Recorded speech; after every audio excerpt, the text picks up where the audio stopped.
Always love this crossover action. This time, obviously, Locked On Auburn, Locked On Vols. I'm Zach Blackerby, Eric Kane of Locked On Vols. This is a really big game Saturday up in Knoxville. It's a huge game, man. Both teams kind of coming off a loss here of late. Auburn dropping 1 to Florida. Tennessee falling on the road at Arkansas last Saturday. But a huge game. Implications, obviously, the Bruce Pearl factor, 2 of the top 4 teams in the conference, and should be a good one. Yeah, I think so. I mean, the Bruce Pearl factor is the biggest thing in all of this, right? I mean, that's the Auburn perspective. Is that the Tennessee perspective too? Maybe a little bit. I think it's more on basketball. I think it's more on just trying to be a really, really good team, a team that was number 1 at one point this year. Walker Kessler, Tennessee was in it for him, trying to get him. But obviously, I mean, you can't escape it. There's a portion of the fan base that will talk so much crap about Bruce Pearl. There's a portion of the fan base, Bruce Pearl could commit murder, and they still want him back here as Tennessee's head coach. So a lot of Bruce talk this week for sure. Yeah, we got Bruce from you guys. We won the Walker Kessler battle. But hey, you guys got Justin Powell, so it's all good. Listen, man, you made a lot of friends on the Locked On Vols podcast. There were a couple of message boards about you saying, we didn't like that comment that you had about, I forgot. I literally forgot even what you said. Oh, the barbecue comment. Yeah. Oh, yeah. So I forgot I said that. You've been making some friends. But no, hey, did Justin Powell, he hadn't done anything this year, but hey, maybe next year, right? Or maybe in this game. How about that? Yeah, maybe. We'll see. Will he be given the opportunity to, you think?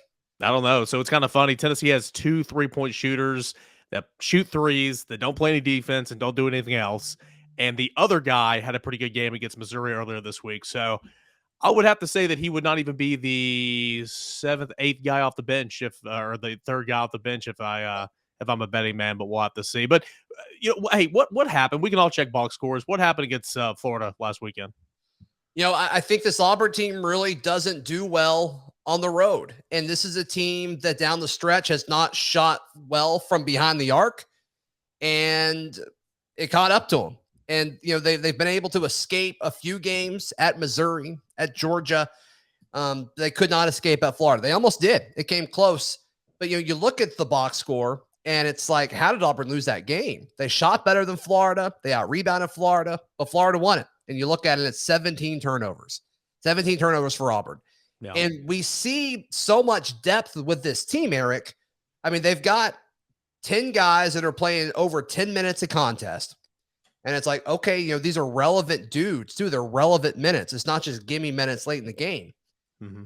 But something happens when somebody gets in foul trouble early and it throws the rotation off. Something happens. And so it's almost like it's not depth. It's almost just like that's who this team is.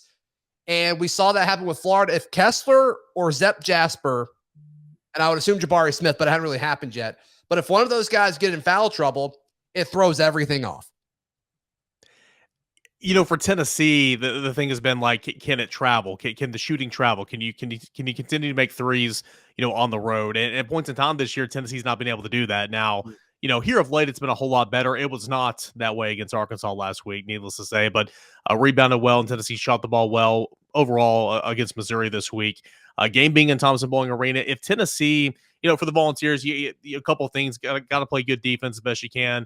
You don't need to go 3 crazy shooting, over 22, 23 threes in this game. Tennessee does that. Usually that's a recipe for disaster. You got to get 10 plus from both Chandler and Vescovy, and you got to get something from a third that will step up. Last night or 2 nights ago, it was Victor Bailey. A lot of this season has been Josiah Jordan-James. That's kind of the formula for Tennessee, right. Really against anybody. What's the formula for Auburn to get a win against this Volunteer club? You have to get Walker Kessler off the floor. And I don't know if you just do that by playing physical with him, because a lot of people are saying whenever he goes up against somebody that's equally as big as him, that he struggles. And that's not really true. I don't think it's true, but he hasn't figured out how to play against somebody that's large and in charge like he is, and not and stay out of foul trouble. And Auburn also, I think, has had a rough time adjusting to how officials call games from week in and week out, because obviously every crew is a little bit different, depends on what kind of mood they're in. And that's something that has not been great. And so in the games where Auburn has struggled, Kessler is getting 2 fouls within 10 minutes of the contest, and Yeah. then you got to sit him for the rest of the game or the rest of the half. And so that, and then Auburn's guard play has not been good offensively. Defensively, I think they're great. I think Yeah. Auburn has the best set of guards defensively in the entire country with Zep Jasper and Katie Johnson. But that's it. That's it. And make those guys uncomfortable, they'll turn it over. Zep won't, but the other two will. And so that's what happened in Florida. Zep had 2 bogus fouls called on him, and he wasn't in the game. What terrifies me from a Tennessee perspective in this game, Zach, Yeah, is obviously, and this you could say this about pretty much any team, is Walker Kessler. Tennessee's not been able to defend bigs well this season. he's Uh, incredible. they did a decent job against Oscar Sheboy. He was like 5 of 15. So I will say that. Let me not jump to conclusions here. Sheboy had a horrific offensive game against Tennessee a couple weeks ago in that big win for the Volunteers. But Probably still got 20 rebounds though. yeah, true. But I mean, he got. I think he started the game in the first. I kid you not. In the first 6 minutes, I think he had 6 rebounds. Like he's just It's what he crazy. does. It's stupid. It's Yeah, wild. it's Yeah. ridiculous. But for Tennessee, it lost Olivier Comwa about a month ago, and he was their best front court player, most consistent both offensively and defensively. Tennessee has Uros Plavsic, the 7'1", but guards are scoring on him, taking it to the rack. He is such a liability defensively, and he gives you pretty much nothing offensively. John Fulkerson is hit or miss any other day. You got 2 young guys, Brendan Huntley-Hatfield and Jonas Adu, who are really starting to come along, especially Adu. But they haven't played anybody, they played Sheboy, of course, but, Walker Kessler will be that next big challenge. And that's the matchup, Kessler against any of Tennessee's bigs. I think that's where Tennessee has potential to struggle unless they get Kessler in foul trouble. Yeah, yeah. And I don't even know if it's about defending Kessler. I mean, Kessler's value comes on the defensive side of the floor. Yeah. Now he's just been able to get really gimme points because the guards find him right under the basket with no one covering him, which is fascinating how much that happens. But No. yeah, I mean, I think that's a mismatch no matter who he's going up against. It's just, can he stay on the floor and how many minutes can he play? That's the big thing. But I mean, Eric, it seems like everything about this matchup points in the direction of Tennessee for me. I think Auburn's not playing as well as they probably should right now. I think Tennessee's playing better than, I think they're kind of trending up while Auburn's either staying level or possibly trending down based on who you ask. And also, I mean, it's in Knoxville, and Auburn has gotten everybody's best this season. That's part of being in this new situation that the program finds itself in. I think a lot of factors point in the direction of the Vols in this one.